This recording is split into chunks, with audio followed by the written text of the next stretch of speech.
All right, welcome back. I'm here with Rabbi Klein. Thank you so much for being here this morning. We were just talking. You said blue and white are the Jewish colors because of the Jewish flag.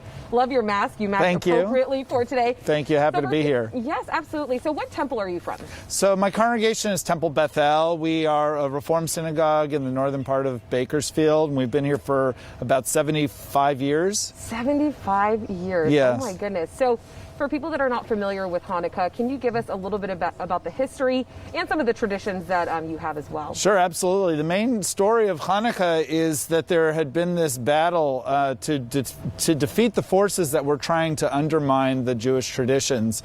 And there had been this wave of Greek influence all over the Middle East, including in Jerusalem.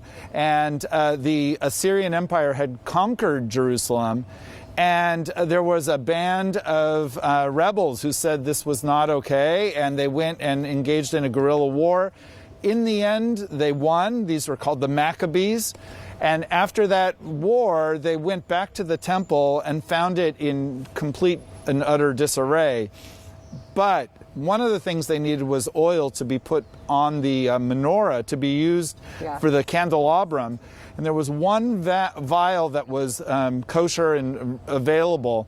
They needed time to make more oil. That one vial lasted for 8 days according to the tradition, and so that's why we have an 8-day holiday that's part of this Hanukkah tradition. And so oil is the central, material of the holiday. Absolutely, absolutely. And so Hanukkah actually just ended. Yes. So I have to ask you, what's the best Hanukkah present you've ever gotten? The best.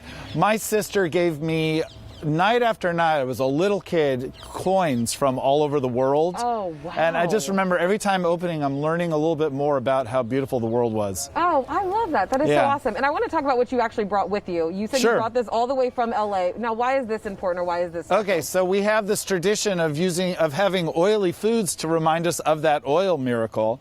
And so besides latkes, which a lot of folks are pretty aware of, we also have something called Sufganiyot, and it's basically a jelly donut. In Israel, these are very popular as well. You can buy them all over the place.